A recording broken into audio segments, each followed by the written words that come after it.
Para tukang dukun, sihir, tukang santet, tukang ramal, arraf tadi, itu adalah anak titisannya iblis dan syaitan. Siapa itu penyihir? Siapa itu dukun? Siapa itu tukang santet, guna-guna, atau yang semisalnya? Maka dia adalah orang yang membuat buhul-buhul, ikatan-ikatan, dan dia jampi-jampi dengan mantranya. Atau orang yang menulis rajah-rajah pada baju, pada kertas, pada papan, pada kayu, atau apapun, pada telur, pada batok kelapa, atau apapun, untuk memberikan pengaruh buruk kepada orang yang ditujukan ingin disihir, kepada orang yang ingin diguna-gunai, kepada orang yang ingin disantet. Maka apapun gelarnya di masyarakat, perhatikan Bapak Ibu, jangan terkecoh dengan dahi yang hitam, jangan terkecoh dengan panjangnya jenggot, jangan terkecoh dengan besarnya surban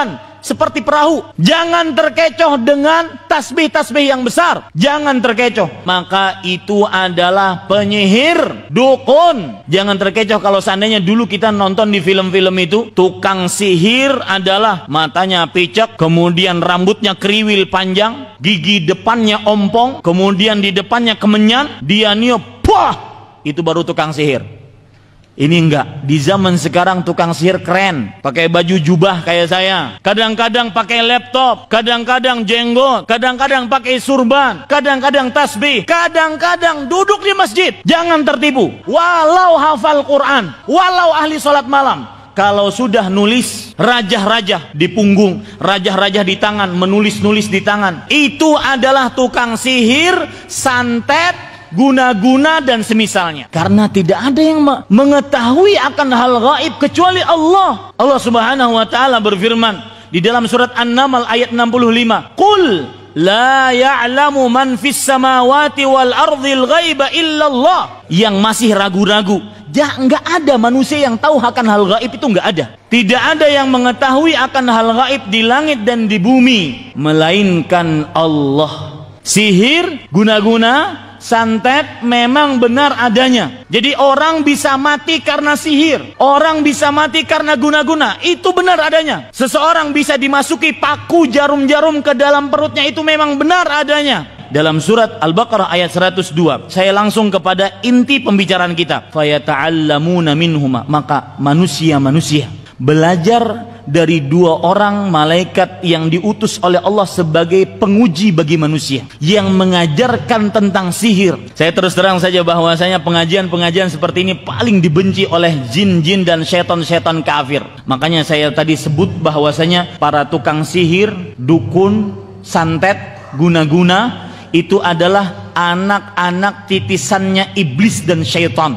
Barang siapa yang mendatangi arraf atau kahin, lalu dia percaya dengan apa yang diucapkan, maka sungguh dia telah kafir dengan apa yang diturunkan kepada Nabi Muhammad sallallahu alaihi wasallam. Kalau seandainya rusak akidahnya, maka bahaya yang paling nyata adalah bahwasanya seluruh amal ibadahnya tidak akan diterima oleh Allah Subhanahu wa taala. Apapun yang kita kerjakan dari amal ibadah, ketika akidah kita, keyakinan kita hancur, rusak, digerogoti dengan kesyirikan dan kekafiran, maka puasa, sholat, zakat, haji, umroh, baca Quran, berdoa, sedekah, dan seluruh amal ibadah tidak akan pernah diterima oleh Allah Subhanahu wa taala. Walau asyraku lahabita anhum ma kanu ya'malun. Kalau seandainya mereka melakukan kesyirikan, maka sungguh mereka amalan apa yang telah mereka amalkan akan terhapus. Terhapus, tidak ada manfaat jika akidah seseorang rusak. Dalam surat Al-An'am ayat 88.